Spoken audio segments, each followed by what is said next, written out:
Betty Allen, a journalist for the Times in Eureka, California, received a rather strange case from a person named Toby, who claimed he had a bizarre encounter while on a fishing trip in Humboldt County, California. It was 1950. Toby, who was around 10 years old at the time, claims that he and his family were fishing near the Eel River above Eureka, California, at the end of a meadow near the river's edge. They had been camped in the vicinity for about 2 weeks. Toby remembered that he would often go for short walks before breakfast along a meadow about a mile or two from their campsite. He enjoyed seeing the mist rise off the grass. On that particular morning, he entered the meadow and proceeded to cross it in order to reach a small knoll at the other side. When he approached the foot of the knoll, he heard a noise. To him, it sounded like someone walking, and he thought perhaps it was his little brother trying to scare him. He called for him, letting him know that he was there. Instead of his brother, something else stepped out from behind the cover of the trees. It was a creature that I will never forget as long as I live. He stepped out of the bushes, and I froze like a statue. He, or it, was about 7.5 or 8 feet tall. He was covered with brown stuff that looked more like a soft down than fur. He had small eyes set close together, and they had a red look about them. His nose was very large and flat against his face. He had a large mouth with the strangest looking fangs I have ever seen. Toby claims that it made a horrible growling sound that he didn't believe could be imitated by anything living. It was so strange and unique. Fearing for his life, Toby turned and ran as fast as he could all the way back to camp. He remained at the camp for the rest of the trip, not wanting to venture out into the forest. Thinking back, he remembered that the creature's feet and hands were enormous, but very human-looking, although there was one detail that stuck out as very strange. There was one thing that I have not mentioned, the strangest and most frightening thing of all. He had on clothes. Yes, that's right. They were tattered and torn and barely covered him, but they were still there. I would be willing to testify to anything I have stated in this letter.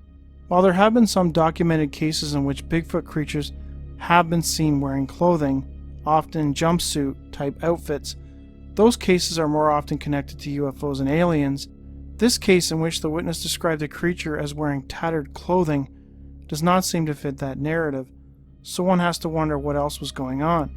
Had the creature merely found them discarded in the woods and put them on in order to better deal with the elements, possibly? Or was the creature attempting to mimic the humans it encountered in the woods for whatever reason? If anything, this case provides some evidence that these creatures may be more intelligent than we understand.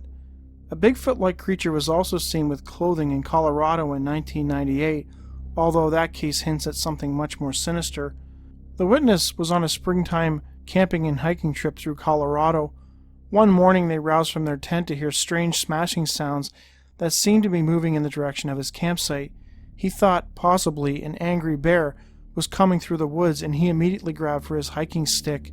He wasn't carrying a gun, so that's all he had. He knew that he wouldn't be able to hurt the animal, but was hoping he could distract it long enough that he could make an escape. He waited, listening as the sound got closer and closer, and when it was nearly upon him, the sounds veered off and then abruptly stopped.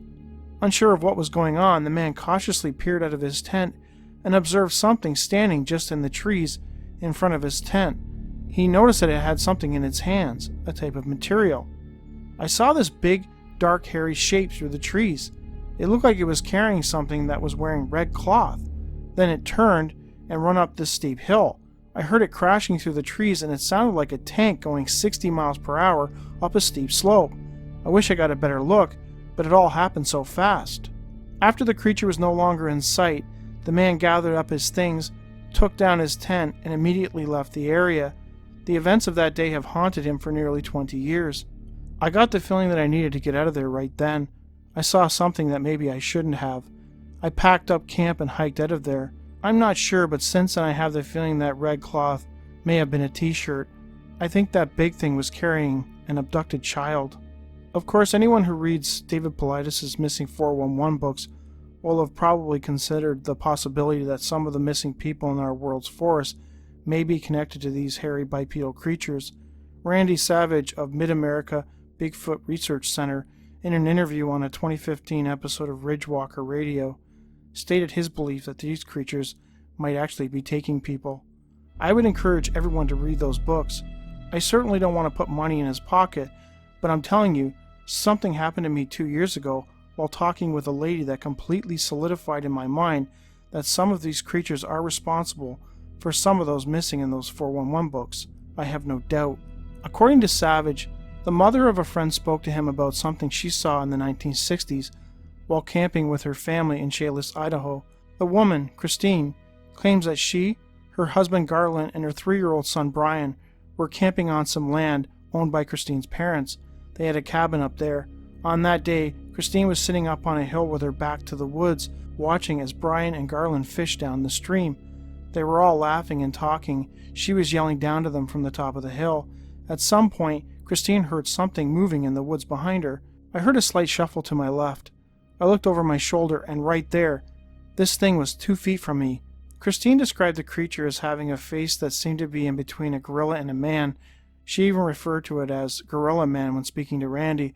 It appeared to be deliberately creeping up on her when she saw it. It blinked, and I immediately started running.